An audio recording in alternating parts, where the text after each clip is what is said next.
Okay, triangles का ये lecture 7 है क्लास 10th के लिए।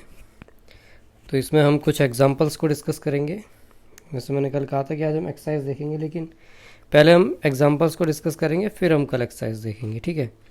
सो पहला एग्जांपल है, ये एग्जांपल नंबर 4। तो हमें एक डायग्राम दिया गया है, आकृति 6.29। इसमें पी क्यू समानांतर है आर एस के, यानी कि पी क्यू समानांतर है आर एस के, ठीक है। तो सिद्ध कीजिए कि त्रिभुज पी ओ क्यू समानांतर समरूप होगा त्रिभुज एस ओ आर के। तो सबसे पहले लिखो, दिया है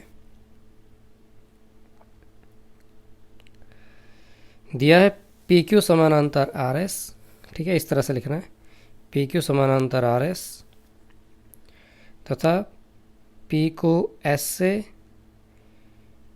और आर को क्यू से मिलाया गया है, जो परस्पर बिंदु ओ पर मिलते हैं, ठीक।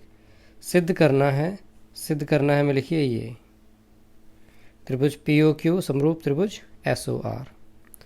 तो आ जाते हैं उपपत्ति पे।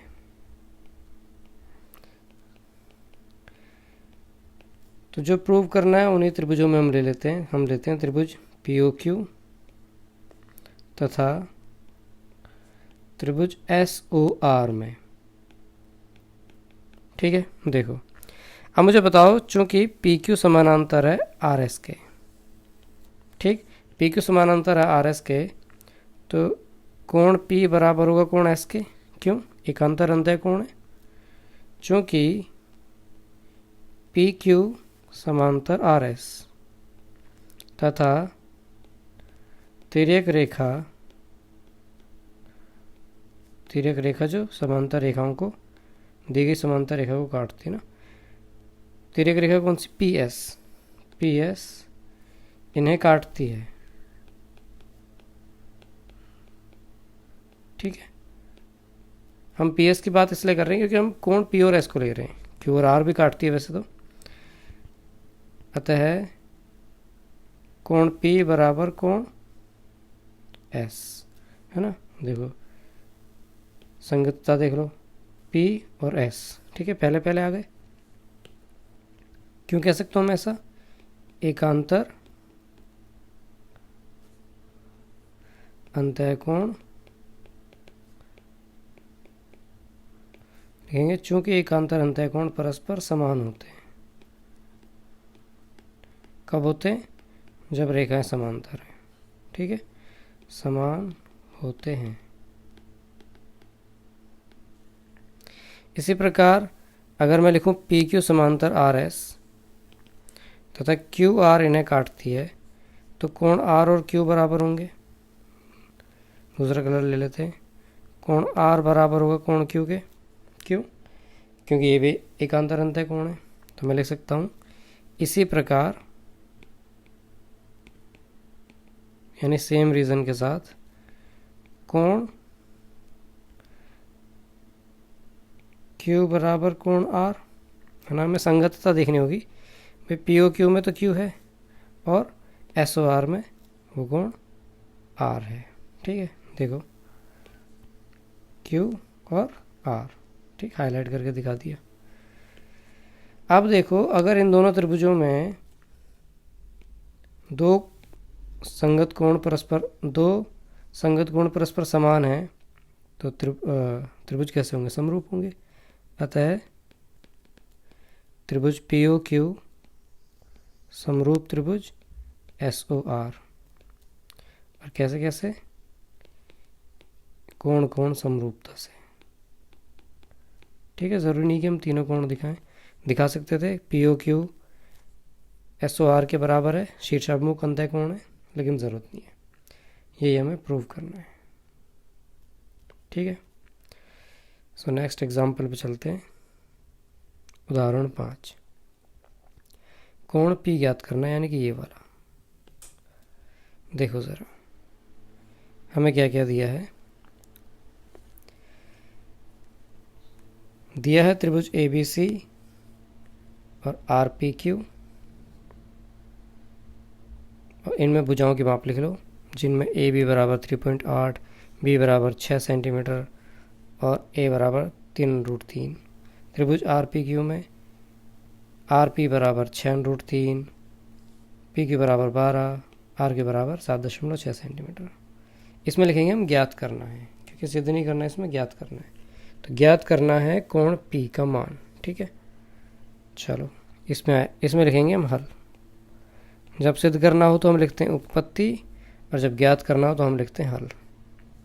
देखो सबसे पहले हम निकालते हैं ए बी बटे, सो क्या काम करेगा ज़रा हमें थोड़ा सा समझना पड़ेगा। ए बी बटे निकालते हैं हम, ए बी बटे आर क्यू निकालते हैं।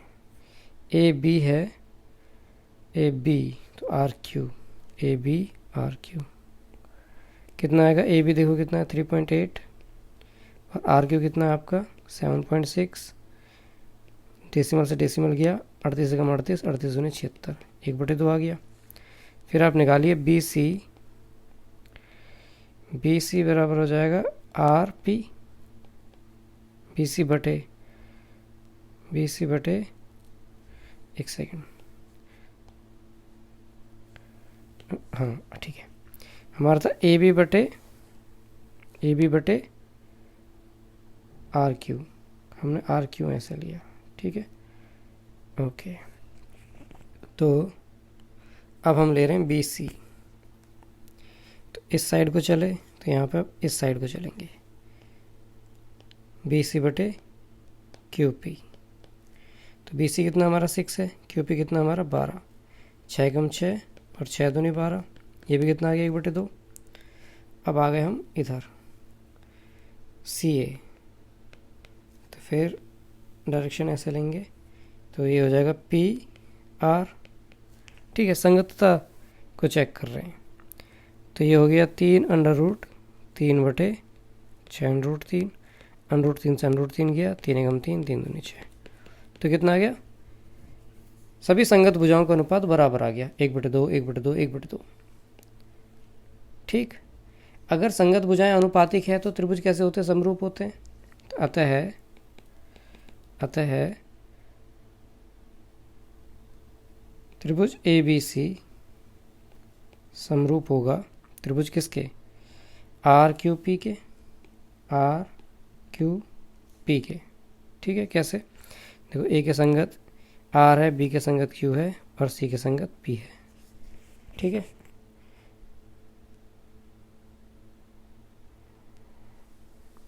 तो सी के संगत पी, ठीक। अब वो कह रहा है कोण पी के मान ज्ञात करो। तो पहले बताओ त्रिभुज ए बी सी में अगर मैं देखूं,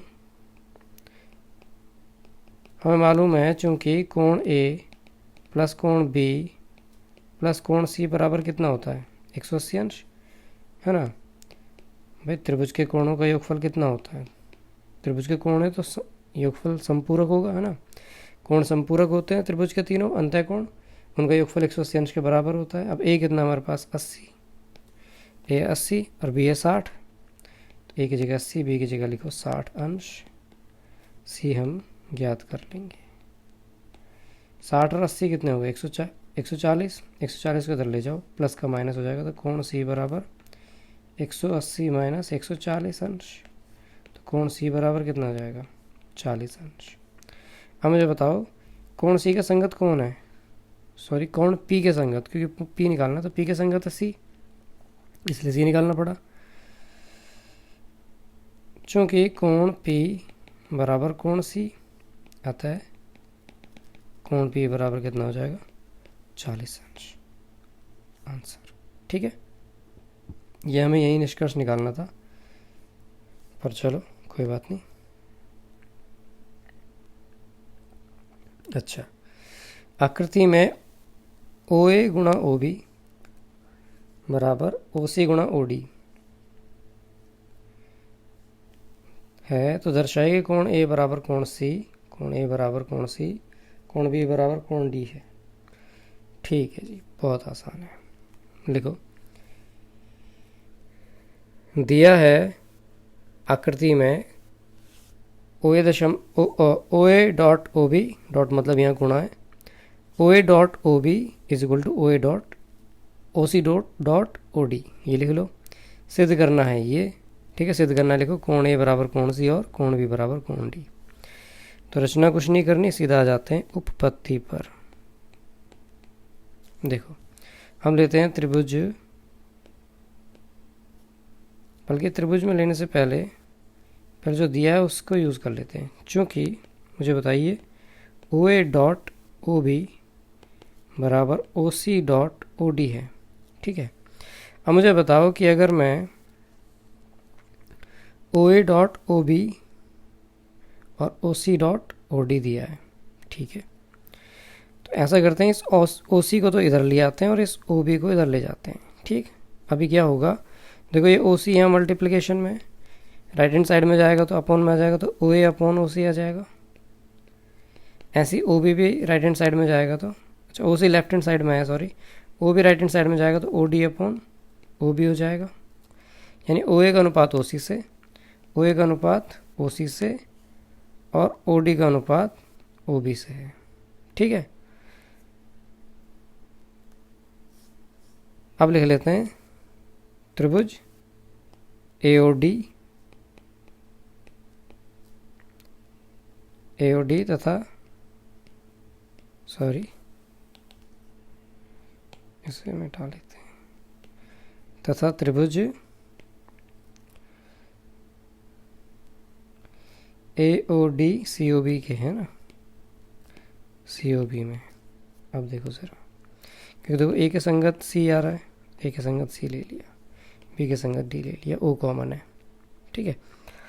देखो चूँकि ओ ए बटे ओ सी बराबर ओ डी बटे ओ बी, कैसे मालूम, अभी सिद्ध किया है ना, अभी सिद्ध किया हमने ये।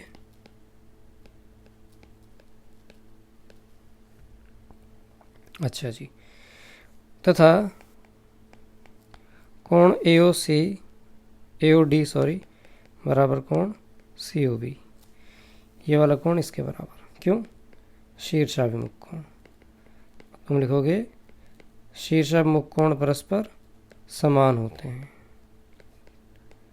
परस्पर समान होते हैं,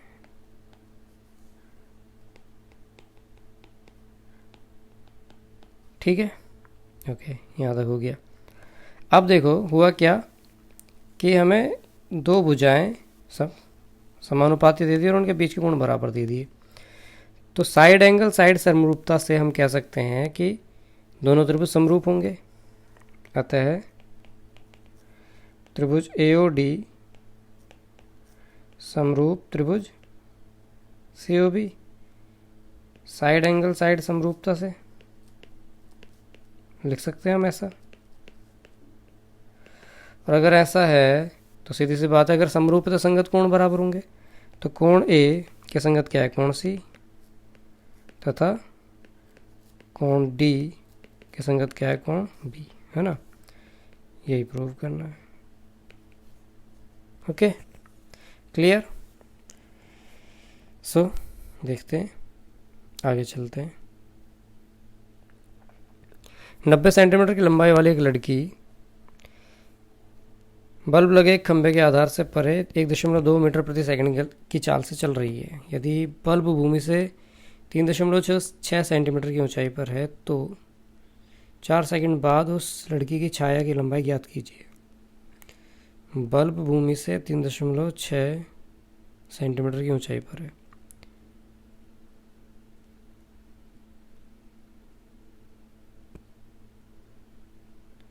ये 3.6 सेंटीमीटर होना चाहिए या मीटर होना चाहिए, क्योंकि बल्ब तो ऊंचा दिखा रखा है चित्र में।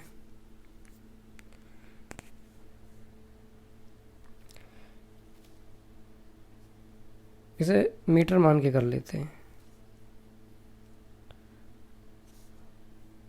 या ऐसा करते हैं, इसे थोड़ा डिस्कस मैं पहले चेक कर लूँगा, क्वेश्चन फिर कल कराता हूँ ये। क्योंकि अगर ये बल्ब है यहाँ पर, ठीक है, और ये लड़की है, लड़की 90 सेंटीमीटर की है, तो ये 3.6 सेंटीमीटर कैसे हो जाएगा, लड़की छोटी है ना। तो इसे ज़रा चेक करके फिर कल देखेंगे। तो आज के लिए इतना ही कर लेते हैं। बाकी फिर कल बाकी के जो एग्जांपल्स बचे हैं, शायद एक एग्जांपल और है, एक एग्जांपल और है, इन दोनों को ही कल देख लेंगे और एक्सरसाइज भी कल शुरू कर लेंगे। ठीक है, सो आज के लिए इतना ही।